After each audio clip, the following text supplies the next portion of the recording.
성도님들 안녕하십니까? 오늘 함께 살펴볼 말씀은 시편 9편 그리고 10편입니다. 시편 9편은 감사의 노래로 불려왔습니다. 이 시는 악인들을 벌하시고 압제당하는 자들을 변호하시는 의로운 재판장이신 하나님을 찬양합니다. 이 시는 답관체라고 하는 알파벳 순서에 따른 시들 가운데 첫 번째 것인데요. 하지만 이 시에서는 답관체 형식이 이 형식으로 지어진 다른 몇몇 시들에서처럼 엄격히 적용되지는 않았습니다. 첫째 연의 각 행이 히브리 철자의 첫 글자인 알레프로 시작하는 데 비하여 그 후에는 단지 각 연의 첫째 행만이 이 법칙을 따르고 있는데 그것마저도 이 법칙에서 벗어나는 경우가 더러 있습니다. 이 시에는 특정한 역사적 사건에 대한 언급이 전혀 없습니다. 그런데 어떤 사람들은 사무엘하 8장이 이 시가 지어진 적절한 배경을 제공한다고 생각합니다. 9편은 크게 네 부분으로 나누어지는데 첫 번째 부분은 다윗의 감사와 찬송이고 두 번째와 세 번째 그리고 네 번째 부분은 각각 감사의 이유에 대해서 설명하고 있습니다. 1절에 다윗의 시, 인도자를 따라 뭇랍벤에 맞춘 노래. 내가 전심으로 여호와께 감사하오며 주의 모든 기이한 일들을 전하리이다. 시편 9편은 이방 나라들을 물리쳐 주시고 심판하시어 이스라엘을 구원하신 하나님을 찬송하는 감사의 시입니다. 그러므로 시편 9편은 어떤 특정한 사건보다는 다윗의 평생에 함께 하시어 그에게 승리를 주시는 하나님을 찬송하는 시라고도 볼 수 있는데요. 이 1절에 나타난 뭇랍벤이란 무엇일까요? 이 뭇랍벤이라는 것은 성경에 단 한 번 나오는 용어로 정확한 뜻은 알 수가 없습니다. 시편에는 기본적인 시의 장르를 나타내는 용어들과 그리고 전반적인 곡조를 지시하는 용어들 그리고 연주 방식을 규정하는 용어들이 나오는데 뭇랍벤은 어떤 이런 곡조, 어떤 곡조로 불러야 할지를 지시하는 음악적 용어로 이해를 합니다. 2절과 3절에 내가 주를 기뻐하고 즐거워하며 지존하신 주의 이름을 찬송하리니 내 원수들이 물러갈 때에 주 앞에서 넘어져 망함이니이다.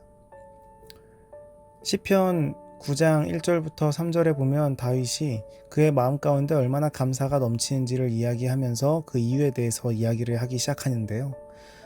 전심으로 감사, 기쁨, 즐거움, 그리고 찬송이 다윗이 사용한 용어들입니다. 시편 9편 13절에 보면 다윗은 아직도 고통에서 완전히 벗어나지 못했습니다. 때로는 사망의 문에 가까이 가기도 하고 그를 미워하는 사람들에게 고통을 당하기도 합니다.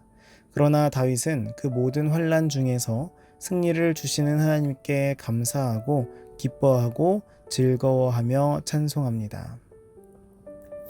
다윗이 기뻐하고 찬송하는 첫 번째 이유는 무엇일까요? 첫 번째 이유는 하나님께서 나의 의와 송사는 변호하시고 원수들은 심판하시고 물리쳐 주셨기 때문입니다. 주님은 하나님의 자녀들에게는 변호사가 되시고 동시에 악인들에게는 재판관이 되십니다. 이 놀랍고도 은혜로운 사실이 하나님의 자녀들에게는 심판이 복음이 되는 이유입니다. 9절에 여호와는 압제를 당하는 자의 요새이시요 환난 때의 요새이시로다. 다윗이 기뻐하고 찬송하는 두 번째 이유는 무엇입니까? 두 번째 이유는 하나님께서 주를 의지하고 찾는 자들을 버리지 아니하시고 반드시 승리를 주시기 때문입니다. 여기에서 기록된 요새라는 히브리어 단어는 미스가브인데요. 높은 곳에 위치한 요새를 의미합니다. 이곳은 적들의 손이 미치지 못하는 곳으로 시편 전체에서 하나님의 보호하심을 상징합니다. 다윗은 이 9절의 내용을 노래함으로써 하나님의 양면성을 표현해주고 있습니다. 즉, 악인에 대하여 하나님은 공의로우신 재판장이 되시는 동시에 당신을 의지하는 겸손한 자에 대하여는 인자하신 보호자가 되신다는 양면적 진리를 보여주고 있는 것입니다. 15절에 이방 나라들은 자기가 판 웅덩이에 빠지며 자기가 숨긴 그물에 자기 발이 걸렸도다. 다윗이 기뻐하고 찬송하는 세 번째 이유는 하나님께서 이방 나라들을 심판하시고 승리를 얻지 못하게 하시기 때문입니다. 시편 9편 4절부터 19절 사이에 가장 중요하게 생각해야 하는 단어는 무엇이냐면 심판입니다. 심판은 복음을 거절한 사람에게는 무서운 단어이지만 복음을 받아들이고 하나님의 자녀가 된 사람에게는 복음입니다. 만일 하나님의 공의로운 심판이 없다면 악이 편만한 이 세상을 무엇이라고 설명할 수 있겠습니까? 내가 현재 당하고 있는 고난과 불행을 어떻게 이길 수 있으며 위로받을 수 있겠습니까? 시편 10장은 원래는 9편과 하나였던 것으로 보여집니다. 바로 앞에 9편이 히브리어 11번째 알파벳 카프로 끝나고 10편이 12번째 알파벳인 라멧으로 시작하는 것이 그것을 증거합니다. 제9편은 이방 나라들을 물리쳐 주시고 심판하시어 이스라엘을 구원하신 하나님을 찬송하는 감사의 시죠. 하지만 시편에서는 원수들이 이스라엘 안에서 그들의 연약한 형제들을 압제합니다.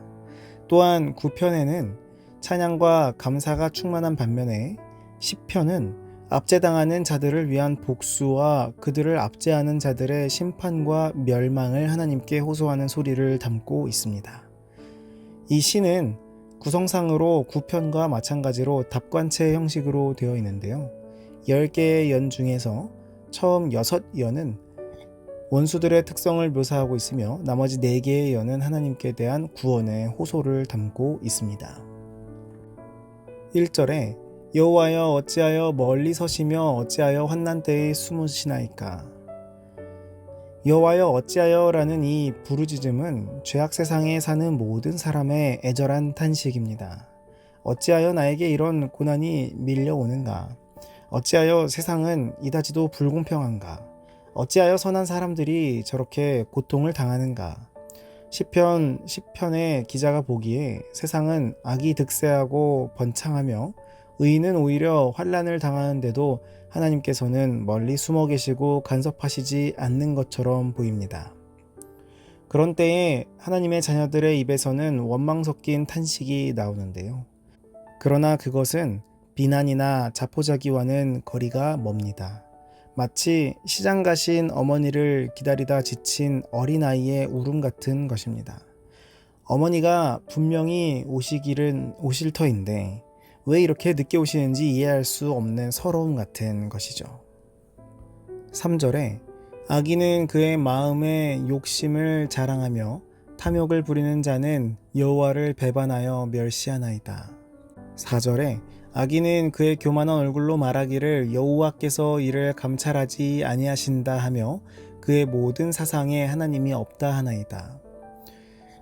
시편 10편의 기자는 하나님과의 관계에서 어떤 사람을 악인으로 정의하고 있습니까? 악인은 어떤 악한 행동보다는 하나님과의 관계에서 정의됩니다. 악인은 여호와를 배반하여 멸시하는 사람이고 여호와께서 악을 감찰하지 않으신다라고 생각하며 그의 모든 사상에 하나님이 없는 사람이 바로 악인이다라는 것이죠. 하나님이 없는 악인은 교만하고 자랑하며 탐욕스러우며 자기보다 약한 자들을 압박하고 하나님을 멸시합니다. 그런데 이런 악한 자들을 하나님께서 어떻게 해주시기를 시편 기자는 원합니까? 12절입니다. 여호와여 일어나옵소서. 하나님이여 손을 드옵소서. 가난한 자들을 잊지 마옵소서. 시편 10편의 기자는 하나님께서 일어나서 악인들을 보시고 감찰하시고 악인들을 찾으시고 악인들의 팔을 꺾으시고 심판하시기를 원합니다. 17절과 18절에 여호와여 주는 겸손한 자의 소원을 들으셨사오니 그들의 마음을 준비하시며 귀를 기울여 들으시고 고아와 압제당하는 자를 위하여 심판하사 세상에 속한 자가 다시는 위협하지 못하게 하시리이다. 시편 기자는 하나님께서 다 보신다는 것, 주는 재앙과 원한을 감찰하시고 주의 손으로 갚으시는 분이라는 것, 하나님은 외로운 자의 의지가 되신다는 것, 마지막 심판이 다가오고 있다는 것 등이 시인의 믿음과 확신이었습니다. 이런 확신이 있었기에 시인은 악이 판치는 세상에서도 낭망하지 않고 승리할 수 있었습니다.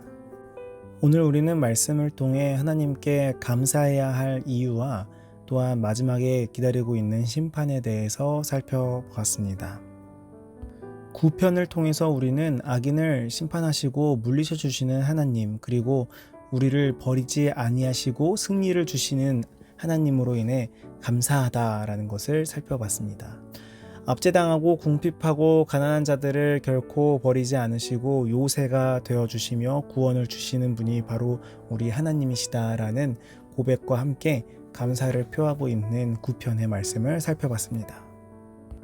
10편에서는 하나님께 탄원하는 모습을 살펴보면서 하나님께서는 이 모든 것을 다 보시고 재앙과 원한을 감찰하시며 죄를 기뻐하지 아니하시고 의로운 자의 의지가 되시는 하나님에 대해서 살펴봤습니다.